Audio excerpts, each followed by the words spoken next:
మొన్న కూడా మరి ముఖ్యమంత్రి గారు 9 ఏళ్ల బిడ్డ మీద జరిగినటువంటి అఘాయిత్యం పైన ఇమ్మీడియట్గా ఒక స్పెషల్ కోర్టు వేసి దాంట్లో ఎవరైతే ముద్దాయిలు ఉన్నారో వాళ్ళ మీద విచారణ చేసి త్వరితగతిన వాళ్ళకి శిక్ష పడే కార్యక్రమానికి ప్రభుత్వం చేస్తూ ఉంది.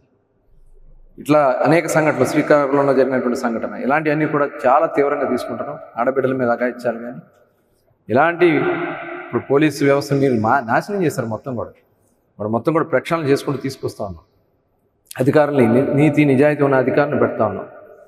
వాళ్ళ ద్వారా ఇలాంటి శక్తులు ఎవరన్నా ఉంటే వాళ్ళందరినీ కూడా రౌడీ షీటర్లు విచ్చలవిడిగా తిరిగారండి.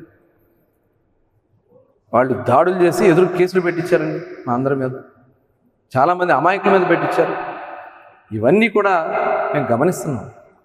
అవన్నీ కూడా ఎవరైతే ఇలాంటి శక్తులు ఉన్నాయో ఆ శక్తుల్ని ఈ రాష్ట్రంలో తిరిగే పరిస్థితి ఉండదు. మిమ్మల్ని ఎక్కడున్నా సరే తీసుకొచ్చి సమూలంగా ప్రక్షాళన చేసే కార్యక్రమంలో ప్రభుత్వం ఉంది. మరొకసారి ఇలాంటి పునరావృతం కాకుండా తీవ్రమైనటువంటి చర్యలు తీసుకుంటానికి రాష్ట్ర ముఖ్యమంత్రి గారు చాలా సీరియస్గా ఉన్నారు. దాంట్లో ఎటువంటిది లేదు. వినుకొండలో జరిగిన సంఘటన కూడా మేము చాలా సీరియస్గా తీసుకుంటున్నాం. ఇవన్నీ కూడా కేవలం గత ప్రభుత్వంలో జగన్మోహన్ రెడ్డి పరిపాలనలో పోలీస్ వ్యవస్థ మొత్తం కూడా నిర్వీర్యం అయిపోయింది. మళ్ళీ ఆ పోలీస్ వ్యవస్థను పటిష్టం చేస్తాం, శాంతి భద్రతను కాపాడుకుంటాం.